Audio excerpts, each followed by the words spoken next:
ಇನ್ನು 4 ರಾಜ್ಯಗಳಲ್ಲಿ ಬೇರೆ ಬೇರೆ ರಾಜ್ಯಗಳ ವೋಟರ್ ಐಡಿಯನ್ನ ನಟ ಪ್ರಕಾಶ್ ರಾಜ್ ಹೊಂದಿದ್ದಾರೆ ಅನ್ನುವಂಥ ಆರೋಪ ಆಯಿತು. ಅದಕ್ಕೆ ಸಂಬಂಧಪಟ್ಟಂತೆ ಕೇಸ್ ಕೂಡ ಫೈಲ್ ಆಗಿದೆ.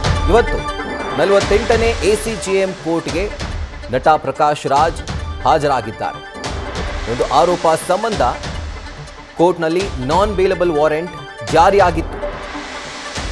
ಈಗ ವಾರೆಂಟ್ ಅನ್ನ ರೀಕಾಲ್ ಮಾಡಿಸೋಕೆ ಕೋರ್ಟ್ಗೆ ಪ್ರಕಾಶ್ ರಾಜ್ ಬಂದಿದ್ದಾರೆ. ಇವತ್ತು ಬೆಳಗ್ಗೆ ವಾರೆಂಟ್ ರೀಕಾಲ್ಗೆ ಅರ್ಜಿಯನ್ನ ಅವರ ಪರ ವಕೀಲರು ಸಲ್ಲಿಕೆ ಮಾಡಿದ್ದಾರೆ. ಜಾಮೀನನ್ನ ಪಡೆಯೋಕೆ ಖುದ್ದಾಗಿ ಕೋರ್ಟ್ಗೆ ನಟ ಪ್ರಕಾಶ್ ರಾಜ್ ಹಾಜರಾಗಿದ್ದಾರೆ. ಅರ್ಜಿಯನ್ನ ಸಲ್ಲಿಕೆ ಮಾಡಿದ್ದಾರೆ. ಇನ್ನು ಕೋರ್ಟ್ ಈ ಒಂದು ಅರ್ಜಿಯ ವಿಚಾರಣೆಯನ್ನ ನಡೆಸುತ್ತೆ. 4 ರಾಜ್ಯಗಳಲ್ಲಿ ಬೇರೆ ಬೇರೆ ವೋಟರ್ ಐಡಿಗಳನ್ನ, ಪ್ರತ್ಯೇಕ ವೋಟರ್ ಐಡಿಗಳನ್ನ 4 ರಾಜ್ಯಗಳಲ್ಲಿ ನಟ ಪ್ರಕಾಶ್ ರಾಜ್ ಹೊಂದಿದ್ದಾರೆ ಅನ್ನುವಂಥ ಆರೋಪ. ಇದಕ್ಕೆ ಸಂಬಂಧಪಟ್ಟಂತೆ ಕೇಸ್ ಕೂಡ ದಾಖಲಾಗಿತ್ತು. ಈಗ ವಾರೆಂಟ್ ಅನ್ನ ರೀಕಾಲ್ ಮಾಡಿಸಲಿಕ್ಕೆ 48ನೇ ACJM ಕೋರ್ಟ್ಗೆ ನಟ ಪ್ರಕಾಶ್ ರಾಜ್ ಬಂದಿದ್ದಾರೆ. ನ್ಯಾಯಾಧೀಶರ ಎದುರು ಅವರು ಹಾಜರಾಗಿದ್ದಾರೆ. ಜಾಮೀನು ಪಡೆಯೋಕೆ ಖುದ್ದಾಗಿ ಕೋರ್ಟ್ಗೆ ಬಂದು ಅವರು ಅರ್ಜಿಯನ್ನು ಸಲ್ಲಿಕೆ ಮಾಡಿದ್ದಾರೆ. ಅಂಡ್ ಅವರ ಜಾಮೀನು ಅರ್ಜಿ ವಿಚಾರಣೆಯನ್ನ ಕೋರ್ಟ್ ಮುಂದೆ ನಡೆಸುತ್ತೆ.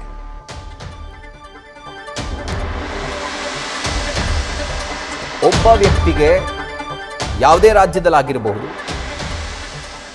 ಆತನಿಗೆ ಒಂದು ವೋಟರ್ ಐಡಿ ಮಾತ್ರವೇ ಇರಬೇಕು. ಅಂಥದ್ರಲ್ಲಿ 4 ವೋಟರ್ ಐಡಿ ಹೊಂದಿದ್ದಾರೆ ಅನ್ನುವಂಥ ಆರೋಪಕ್ಕೆ ಸಂಬಂಧಪಟ್ಟಂತೆ ಇವತ್ತು ನ್ಯಾಯಾಲಯದ ಮುಂದೆ ನಟ ಪ್ರಕಾಶ್ ರಾಜ್ ಹಾಜರಾಗಿದ್ದಾರೆ. ನ್ಯೂಸ್ ಫಸ್ಟ್ ನಿರ್ಭೀತಿಯಿಂದ ನಿಮ್ಮ ಪರವಾಗಿ.